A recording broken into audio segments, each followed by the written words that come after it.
সুপ্রভাত বন্ধুরা, সবাই কেমন আছে? আশা করছি সবাই ভালো আছে। তো মহালয়ের শুভেচ্ছা সবাইকে। তা আমরা মা মেয়ে মিল্লা বেরিয়ে পড়ছি মহালয় ভিতরে ঘুরতে আর কি। তো আমরা দুইজনই রাস্তার মধ্যে, আর এখন কেউ নাই।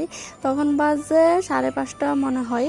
তো সকাল সকাল আমরা উঠতে গেছি, আমার মায়ও নদীন উঠে না, আজকে তাড়াতাড়ি উঠতে গেছে। আর পরিবেশটা দেহ, মনোরম দৃশ্যটা দেহ খুব সুন্দর, চারিদিকে কুয়াশা পড়তেছে। তো আমরা যাইতেছি গা। তো আমি ভাবতেছি কোথায় যাবো, আমার বাপের বাড়ি তো কাছে, তো গ্রাম পরিবেশের ভিউটা মহালয়ের দিন খুব সুন্দর লাগে, ওই দিকেই যাবো।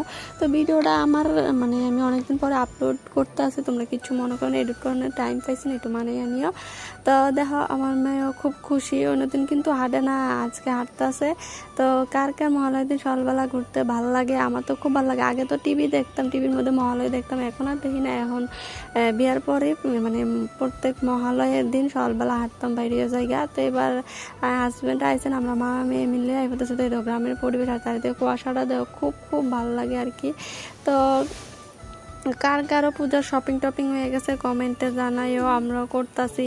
তারই দেহ আমার খুব ভাল লাগে, সকালবেলা মনোরম দৃশ্যটা, তাও বিশেষ করে মহালয়ের দিন, মায়ের আগমনের দিন শুরু হয়ে গেছে আজকের দিকই। তো বাবার বাড়ির কাছাকাছি আয়া পড়ছি। তো তোমরা ভিডিওটা যদি ভালো লাগে লাইক কমেন্ট শেয়ার করে দিও। তো অনেক অনেক ভালোবাসার শুভেচ্ছা, সবাই পূজা কাটাও ভালো কইরা আসিরা। তো এবার আমি আর আমার বোন যাইতেছি বাড়ি, আমার মেয়ে আমার বাবার বাড়িতেই রয়েছে। তো আমার বোনের কাছে আমার একটু নিয়ে দিয়ে হাইটটা, আর এতক্ষণ যাইতাম না।